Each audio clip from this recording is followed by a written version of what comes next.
En esta presentación os hablaré básicamente de algo que vengo trabajando durante un tiempo, que es el premio Rafael Alberti de poesía.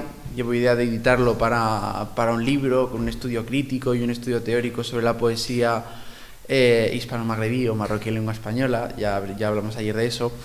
Y sencillamente pues he dividido la presentación en una pequeña introducción que lanza la pregunta sobre si hay un canon en la literatura marroquí en lengua española. Luego presentaré un poco los avatares del premio también, y ya pasaré al análisis textual que un poco intenta trazar a ver qué tendencias hay en la representación más que de la identidad del sujeto. Ya explicaré esto del sujeto lírico, ya explicaré esto con más detalle. Y luego pues dejaré unas líneas abiertas para el debate, un poco para echar más leña al fuego. Y nada, pues empiezo sencillamente planteando la cuestión sobre si hay un canon en la literatura marroquí en lengua española. En general, esto lo sabéis todos, la literatura marroquí en lengua española ha tenido algunas cuestiones relativas a sus predefiniciones, es decir, hay que tener en cuenta cuando hablamos de ella que hay, por un lado, ha habido un debate sobre si se empezó a preguntar sobre si existía, había críticos, luego se acabó afirmando la existencia. De hecho, Asís, tienes un párrafo que dices que se cuestionaba la existencia y se pasaba al análisis de las obras. Y también hay otra parte, ¿no?, de debate de dónde escribirla. Es un debate que traeré de vuelta mañana en la comunicación sobre el corpus, porque ¿dónde metemos la literatura marroquí en lengua española, ¿no? ¿A qué la escribimos? Y esto es fundamental también para ver cómo la estudiamos.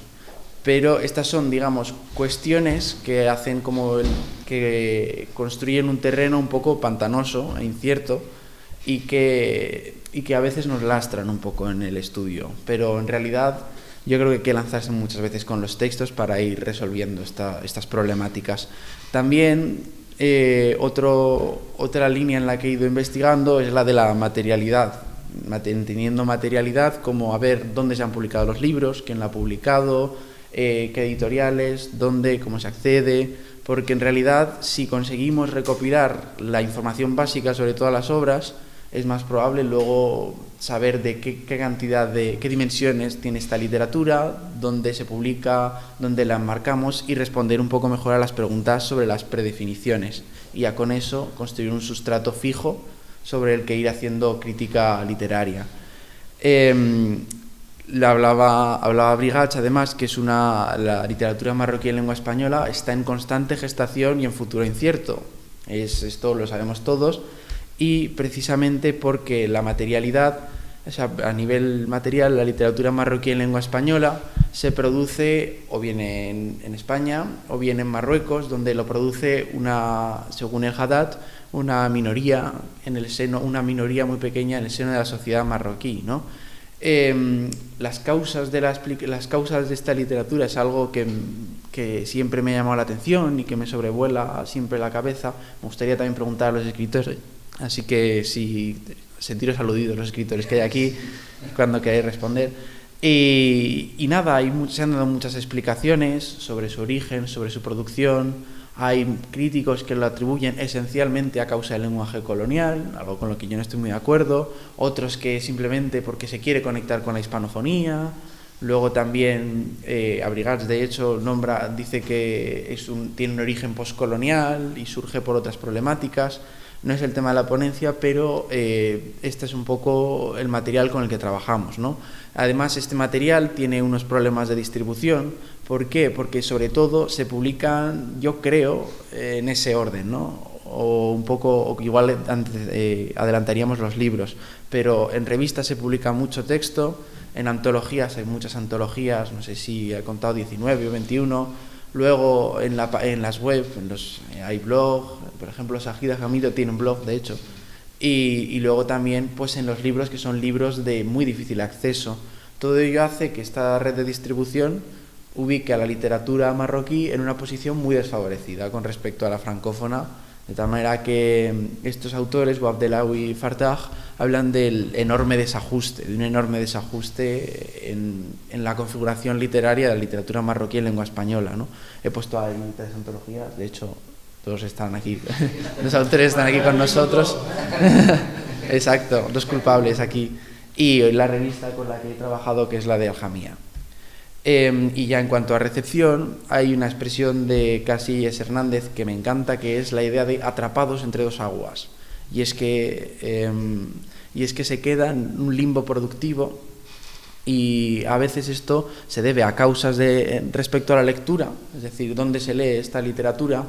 Y es que en los planes en España, fatal. Ayer lo hablaba con Cristian, que está la cosa muy mal, porque no sé, ni siquiera se habla de literatura hispanoafricana. Esto es que ya se desconoce, se desprecia, no se estudia en España. Y en Marruecos no sé cómo estará el plantel, pero seguro que mejor que en España, no es muy difícil, pero ahí va un poco la cuestión, ¿no?, de dónde se lee. Y a veces encuentro un problema ahí también en la recepción en España de las obras, no solo la recepción universitaria, sino también la recepción en el mercado literario español. Creo que además Lomas López tiene un artículo sobre esto. Luego también esto es las causas materiales que todos sabemos, ¿no?, que las limitaciones de distribución, etc. En cuanto al canon, sencillamente cuando nos preguntamos si hay canon en la literatura marroquí en lengua española, hay que preguntarse también qué sea el canon. Una grandísima pregunta que en realidad pues yo creo que el canon es aquello que organiza, es una construcción crítica que organiza la memoria cultural, que se estudia, que se enseña y que sobrevive al tiempo como excelente y representativo. Celia Delgado, Mastral y Montaner Frutos, el proyecto en el que estoy, sacaron un artículo sobre género y archigénero, en el que aplicaban pues también nociones de teoría de conjuntos acerca de pues cómo se genera este canon, ¿no? Pues hay una serie literaria, se hace una crítica y una abstracción, se sacan unos rasgos del género y ya todo se compara con esas obras paradigmáticas. Entonces hay que preguntarse si en la literatura marroquí en lengua española hay esas obras paradigmáticas, esas obras que se estudian, se enseñan más, que se consideran como representativas de la producción. Entonces yo creo que ahí está un poco el problema, ¿no? En cuanto ya entro en la parte del análisis textual, pero antes voy a presentar el premio Rafael Alberti de Poesía, que muchos conocéis. El premio Rafael Alberti de Poesía lo convocó la Consejería de Educación de España en Marruecos durante 13 años, paralelamente al de narrativa, que se llama Eduardo Mendoza, del 2000 al 2013. Las bases del premio contemplaban un premio de 5.000 dirhams en cada una de las modalidades, no sé cuánto será eso más o menos, si es muy atractivo o está bien. Es poco, vale. Y claro, pues ese era el premio y se premiaba eso y la publicación de la creación en Aljamía. Entonces hay que tener en cuenta estos factores, ¿no?, las bases del premio.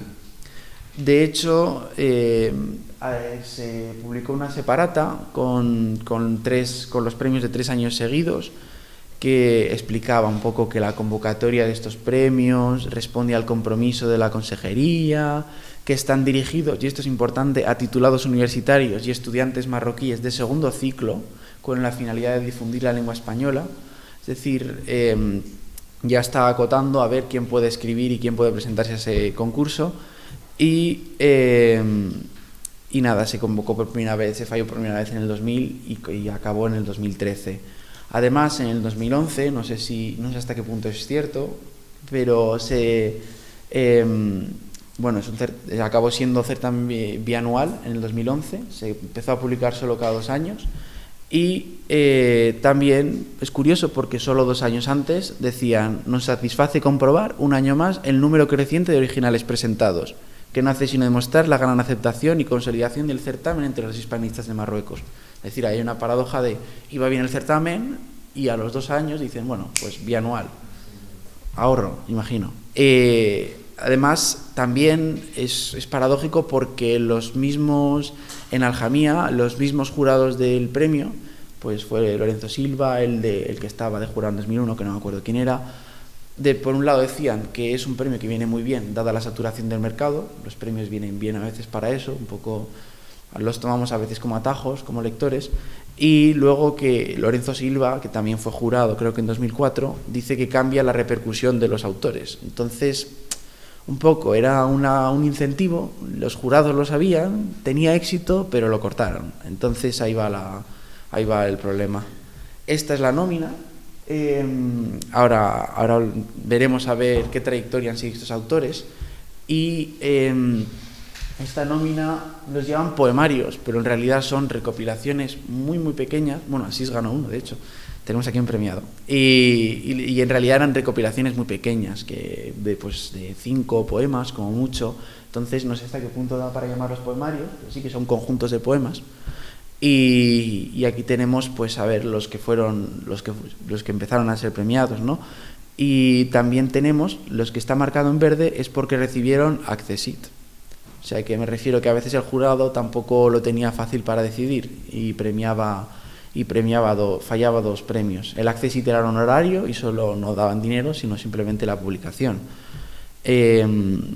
Aquí lanzo un reclamo, a ver si alguien conoce a Rachid Dehmami, de otra vez, ya lo lancé ayer, pero bueno, esto va un poco enlazando, el hecho de lanzar este reclamo no solo es porque tengo que escribir un artículo sobre él, sino porque es por el perfil de los autores. Muchos autores, veréis aquí, todos son profesora de español, estudiante de lengua y literaturas hispánicas, poeta y profesor universitario, esto de Wanted, porque vete a saber quién es ad-Din Rumi, quiero decir, es un seudónimo completamente. Luego, todos están relacionados con departamentos de hispánicas, son estudiantes o bien inspectores, este es un caso raro, un inspector de español, curiosamente, profesores, todos son o estudiantes de filología hispánica o profesores de español. Entonces, una de las cosas de estos autores, que creo que le explicaré luego, es saber qué pasa luego con ellos. Quiero decir, hay algunos como Asís, que han seguido publicando, como Abderrahman El Fazi, cuya constancia productiva puede igual situar en el centro, lanzo la pregunta, en el posible centro del canon, ¿no? Porque al final es lo que más se estudia, lo que más se estudia entre lo poco que se estudia. Partimos ya de que la literatura marroquí en lengua española y sus textos se estudian poco, partimos de esa base, pues hay que plantearse a ver cuáles son los que más se estudian, para por lo menos plantearse si hay un mini canon o lo que sea.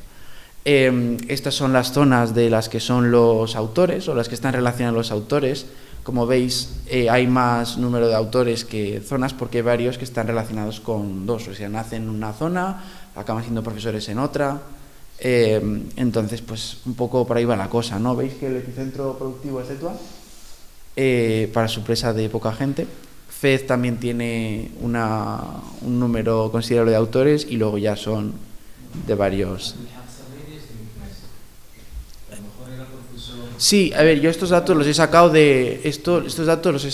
no, siempre he intentado mirarlo en Facebook, mirarlo en redes, tal, pero estos datos los he sacado de lo que salió en Aljamía.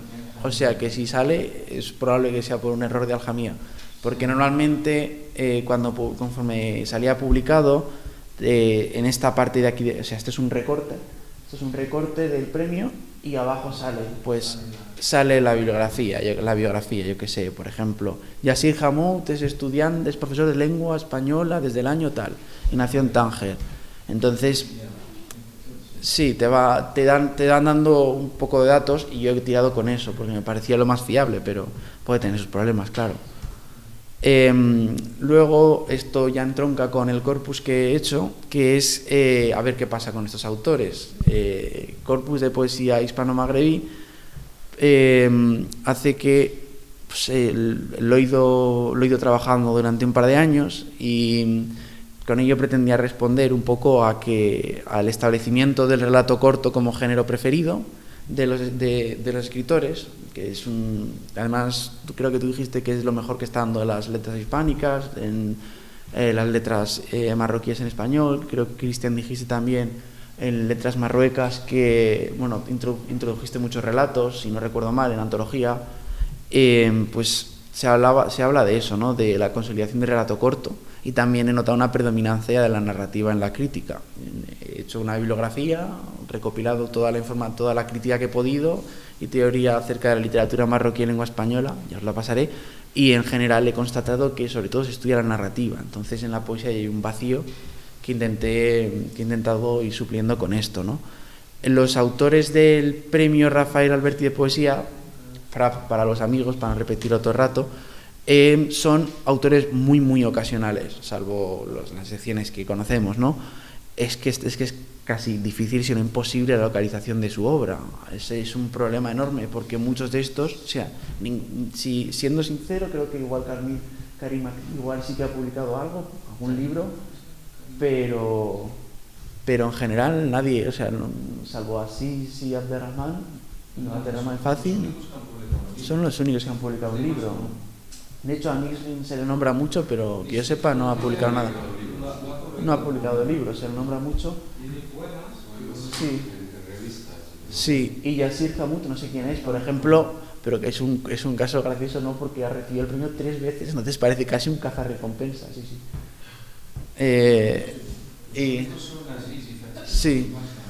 Sí. Entonces, pues ahí es una situación curiosa, ¿no? La de este premio, porque son autores ocasionales que a veces intento no pensar mal, pero es que esto de Jalal ad-Din Rumi me destroza, porque quiero decir, si eso es un seudónimo, cualquiera puede ser un seudónimo, ¿sabes? Entonces, si admiten seudónimos, sálvese quien pueda. Sálvese quien pueda. Entonces, ahí va, ¿no? El problema de la difícil localización de la obra, que lo ideal sería cogerse y hacerse un viaje a Marruecos, tal, ir preguntando dónde se pueda, ir localizando así, pero es que, claro, es más difícil de financiar eso. En cuanto ya entrando en el texto, ya dejándose de cuestiones de canon, materialidad y datos, a nivel textual, en torno mea culpa y me critico aquí mismo, porque hice el abstract. Yo decía que iba a hablar de la identidad realmente, pero es que uno de los problemas que ya denunciaba Stuart Hall es que ahora en los estudios sobre diversidad cultural y todas esas cosas, parece que todo es identidad. Entonces yo caí en ese fallo y iba con el sesgo de buscar identidad, y en realidad simplemente pues acabé buscando como simplemente en el efecto práctico no empezaban a hablar siempre de sus identidades, sino simplemente había sujetos líricos, como en cualquier otra poesía, con unas tendencias y unas preocupaciones temáticas similares a cualquier otra, ¿no? Entonces, el primero de ellos es la idea de, podemos detenernos en el que más os interese, pero como vamos, creo que bien de tiempo, en primero de ellos es un sujeto doliente, ¿no? En una crisis de expresión. Karima curiosamente, es además los dos del primer premio, Karima Belmouti y Zohera Filal, que entonan justo las dos el tropo del paraíso perdido, y también se basan un poco se están dolidas aparte de creo que es Karima la que es una cuestión amorosa, un poco el sujeto dolido por el amor y por el paso del tiempo, etcétera. Zohera Filal es más por la imposibilidad del lenguaje, es un desgarro lingüístico, ¿no? Habla de quedarse en el abismo del misterio, y todo es un poema dedicado a las limitaciones del lenguaje, ¿no? Este es un sujeto que se describe como alguien desgarrado, ¿no? Así, porque no puede expresarse del todo bien. Luego hay un sujeto migrante comprometido, que es a veces en el que se ha centrado mucho la crítica, a veces incluso creo en exceso, que no he citado al Fazi porque todos lo conocemos, de hecho podría ser igual el canon de poesía, la figura canónica en poesía por excelencia, porque se le nombra muchísimo, y claro, él sacó ahí, a él le premiaron una cosa que salió luego como libro, que se llamaba Abordaje, y que él constituía una máscara, una persona, ¿no? Para describir el problema de la migración, para un poco entonar esa crítica a la dificultad del cruce del estrecho, ¿no? Entonces, pues está un sujeto migrante y comprometido con la situación migratoria, y luego también tenemos a Yassir Hammoud, que saldrá muchas veces, pero que en este caso en concreto pues hablaba gracias, del hogar ajeno, ¿no? Esto no es el mío, ¿no? Bueno, hablaba de que hay de su tierra, y él se sentía que se había quedado en tierra de nadie. Esto de que ya hablábamos, si materialmente los escritores se quedan entre dos orillas, planteábamos antes la cuestión de que si se es más catalán, más marroquí, de este abismo de identidades, pues yo creo que sí, Yassir en esos versos lo representa muy bien, un poco en tierra de nadie, ¿no? El sujeto amoroso es el predominante, el amor siempre ha inspirado a la poesía. Creo que Asís lo hacía con una máscara porque, corrígeme si me equivoco, tus poemas se llamaban Alfonsina. Sí, seudónimo con el que representa. Claro, y no sé hasta qué punto te inspiras en Alfonsina Storni o simplemente es una casualidad. Muy bien, vale. Yo, por eso he puesto entre paréntesis lo de máscara, porque no lo sabía. Y me resonaba un poco ahí la historia. Pero bueno, de todas maneras, el sujeto amoroso busca una fusión con el otro, y esto se ve en muchos poemas, ¿no? Muchos conjuntos de poemas premiados, en Hanini, Yassir Hamoud, Inis Rim Larbi, cuyo poema Un viento de amor y mareas ha resonado mucho y hemos oído hablar de él, y que yo creo que retrata esto además muy bien, ¿no? Dice: te descubro en mí, te vivo, te siento, aunque haya un mar más o menos estrecho, aunque pasen los años, y o sea, un poco va retratando esa fusión, que se borran los límites entre el yo y el otro cuando hay amor de por medio, ¿no? Entonces es una cuestión amorosa. Luego hay otro sujeto relacional, dialógico, que depende del otro, es algo un poco extraño, y que hace su poesía sobre la voluntad de que el otro le reconozca. Es un caso curioso, el de Yassir Hamoud en Miradas al otro lado del cristal. Rashid Hamami, el buscado Rashid Hamami, establece un sujeto poético cultural referencial. Lo he llamado así básicamente porque este poemario, este conjunto de poemas, se llama Otro marinero y lo dedica a Rafael Alberti, ¿no? Un poco reapropia la idea de marinero en tierra, del libro de 1924 creo, y lo lleva a Usda, ¿no? Y establece un vínculo con él. La tierra a los dos nos sobra, tanta vía nos cobra, temprano nos entierra. Y además tiene una métrica clásica que sigue muy bien con el neopopularismo de Rafael Alberti en Marinero en tierra. Entonces es un poco como que construye una apoyatura sobre una referencia hispánica como es la de Rafael Alberti. Y luego ya llegamos al final con un sujeto marcado por el dolor histórico. Sale otra vez Yassir Hamoud, se me ha colado él por ahí, pero sale otra vez. Y Abdelhak Sergini lo he editado porque es un caso bastante visible, ¿no? Que es no sé cuándo fue, no recuerdo cuándo fue este autor premiado, justo en 2004, y es un poema dedicado al 11M, ¿no? A lo que pasó en Atocha, y un poco pues es un poema de simpatía, de simpatía histórica y colectiva con el dolor del pueblo español. Es otra manera de tender un lazo, un sujeto que tiene de otra manera un lazo con el otro, ¿no? Entonces, así recopilando, pues veíamos poesía que trata sujetos que desgarrados por la lingüística, desgarrados por el cruce del estrecho, de temáticas amorosas, con un tu ideal, basado en la intertextualidad y basado en un poco el dolor histórico. Entonces, esto sería cómo aparecen los sujetos en este premio, y aquí va la llama, aquí va el petardo que estallará por ahí, que es un poco las conclusiones. Las conclusiones son las preguntas que me he hecho llevando a cabo esta investigación, y es si en realidad el premio el Rafael Alberti, ha tenido algo que ver con la consecución de un canon, o si el desarrollo de la literatura, podéis responder a lo que más os interese, o si el desarrollo de la literatura marroquí en lengua española ha ido dejando tras de sí espacio a un canon, si hay obras que perviven, se estudian y se ven como representativas en la literatura marroquí en lengua española, Y si creéis, y esto ya es una cuestión metodológica, que hay que explicar por causas externas tendencias textuales, como el desdibujamiento del yo por el amor, por la migración, por la historia. Y nada, poco más. Muchas gracias.